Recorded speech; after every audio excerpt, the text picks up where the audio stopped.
ओं नमो भगवते वासुदेवाय। शुक्लाम्बरधरं विष्णुं शशिवर्णं चतुर्भुजं प्रसन्नं वदनं ध्यायेत् सर्वविघ्नोपशान्तये।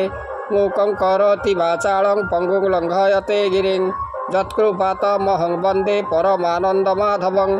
शान्ताकारं भुजगशयनं पद्मनाभं सुरेशं विश्वाधारं गगनसदृशं मेघवर्णं शुभांगं लक्ष्मीकान्तं कमलनयनं योगिर्भिध्यानगमं वन्दे विष्णुं भवभयहरं सर्वलोकैकनाथं। अद्वैतामृतवर्षिणीं भगवतीमष्टादशाध्यायिनी मम्बत्तामनुसन्दधामि भगवद्गीते भवद्देशिनी। नमस्तुते व्यासविशालबुद्धे फुल्लारविन्दायतपत्रनेत्र येन त्वया भारततैलपूर्ण प्रज्वलितज्ञानमय प्रदीप प्रपन्न पारिजाताय स्तोत्रवेत्रैकपाणये ज्ञानमुद्राय कृष्णाय गीतामृतदोहे नमः। सर्वोपनिषदो गावो दुग्धा गोपालनन्दन पार्थवत्स सुधीर्भक्तां दुग्धं गीतामृतं महत्। वसुदेवसुतं देवं कंसचाणूरमर्दनं देवकी परमानन्दं कृष्णं वन्दे जगद्गुरुं। आज आम श्रीमद् भगवद गीतार अष्टम अध्याय जहाँकि तारक ब्रह्मयोग बा अक्षर ब्रह्मयोग से जो अक्षर ब्रह्मयोग संपर्क में आज आम आलोचना करवा। भगवान जो दिव्य कथामृत गीतावाणी जहाँकि कुरुक्षेत्र जो युद्ध प्रांगण में भगवान श्रीकृष्ण से अर्जुन को से जो माने उपदेश से प्रदान करते। तेणु आम तारक ब्रह्मयोग बा अक्षर ब्रह्मयोग आम आरंभ करवा। अष्टम अध्यायर अर्जुन वच किं तद् ब्रह्म किम अध्यात्मं किं कर्म पुरुषोत्तम अधिभूतं च किं प्रोक्तम् अधिदैवं किमुच्यते। हे हरि मु तोर पयर बंधु अच्छी तद् ब्रह्म अध्यात्म कर्म अधिभूत एवं अधिदैव क्या कहती बोलती पार्थ वीरवर हे कृष्ण बंधु तो पयर बोलती पार्थ वीरवर हे कृष्ण बंधु तो पयर जहाँ मो इच्छई श्रीहरि मोते बुझाओ दया करी तद्ब्रह्म अध्याय के कहोई कर्म काहाकू कुहा जाई के अधिभूत अधिदैव मोते कहिब वासुदेव। अधियज्ञ कथं कोत्र देहेस्मिन् मधुसूदन प्रयाण काले च कथं ज्ञासी नियतात्मभि। श्री भगवान वच अक्षरं परमं ब्रह्म स्वभावोधात्ममुच्यते भूतो भावोद्भव कर विसर्ग कर्म संगीतः। ए देह अधियज्ञ हेले किभଳି भावे रही थे जे इंद्रिय जयी योगी से मरण समय रे तोते किपरि भावे जानिपारे। भगवान कहले ब्रह्मर अंश जीव से आत्मा जे आत्मा से अध्यात्म नाम रे सबु घटरे पूरी रही थे। ए देह अधियज्ञ कही किपरि भावे से रहे जेहु इंद्रिय जयी योगी मरण समय से भावी केउ उपाय जाने तोते विस्तारी देव कह मते। श्री भगवान वच जेहु अखंड विश्व जीव ब्रह्म नामटी सेहु हेव तांकर अध्यात्म स्वभाव अंश स्वरूपी जान जीव अधिभूतंकर भाव पुरुषस्धिवैवतं अधियज्ञ हमे मात्र देहे देह भृतांबर अंत काले च मामेव स्मरन् मुक्ता कले वरं ज प्रयाति समाद्भावं जाति नास्तत्र संशय।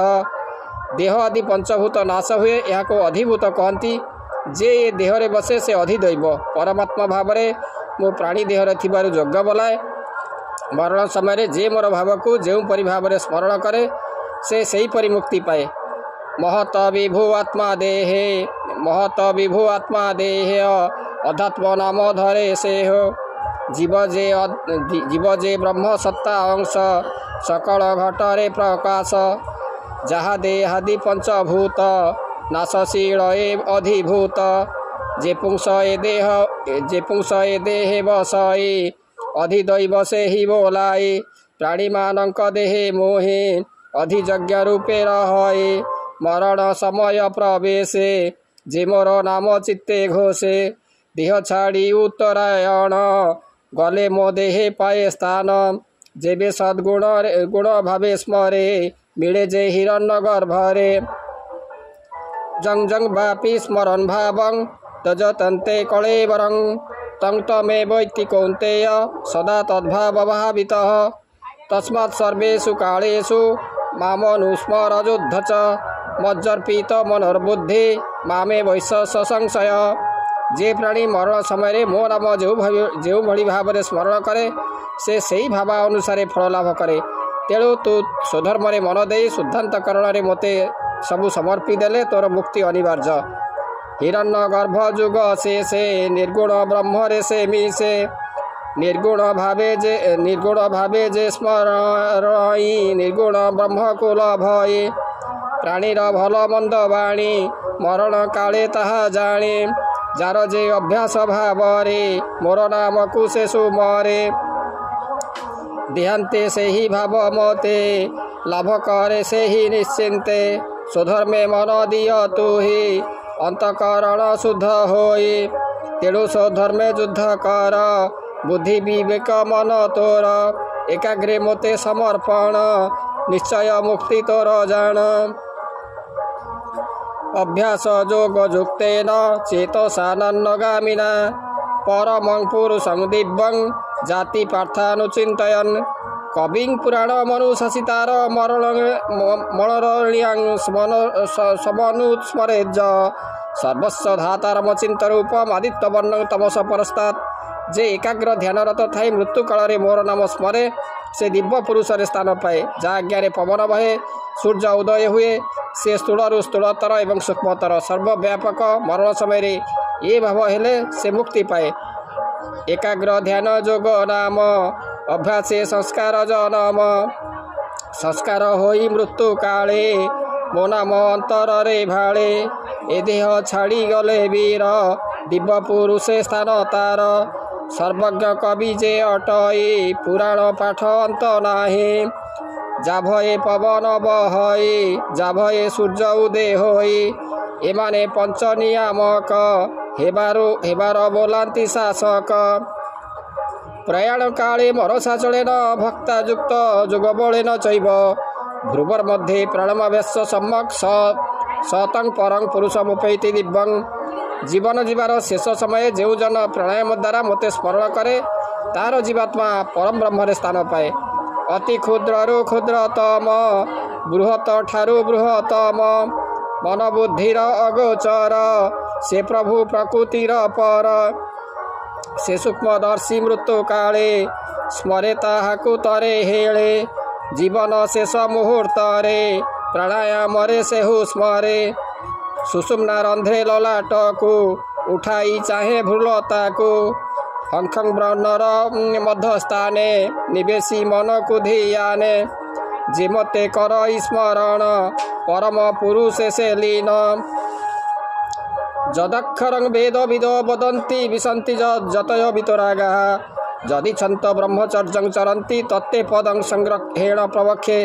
सर्वदाराणि संयम मन हृदि निरुद्ध च मूर्धाध्यात्मनः प्राण नास्ति तजोगधारणं। जे देवज्ञ तार विषय वासना रहे नहीं ब्रह्मचर्य रक्षा करी मोते ध्यान कले संसार माया लगे नहीं से मोक्ष पाए। मन और हृदय निरोध करी समस्त द्वार को आयत्तरे रखी ब्रह्म ध्यान कले तांको मुक्ति मार्ग मिले। वेदज्ञ जे अक्षर अटे विषयासक्त जार तुटे ताहा जानिबा इच्छा करी रहंती ब्रह्मचर्य धारी। जे उपाय रे तांको पाए ताहार मर्म शुण तुही अल्प बहुते साध कले ए माया सिंधु तरे भले। इंद्रिय प्रथमे जीणीब मन को निरोधे रखीब प्राण पवन करी रोध सुषुम्ना पथे देई साध। तेणु श्रीमद् भगवद गीतार आज अष्टम अध्याय तारक ब्रह्मयोग बा अक्षर ब्रह्मयोगर प्रथम भाग आपने शुणिले। आशा करे भगवान करे जो दिव्य कथामृत आपण मानक भल लगी आज रोची। ओम नमो भगवते वासुदेवाय।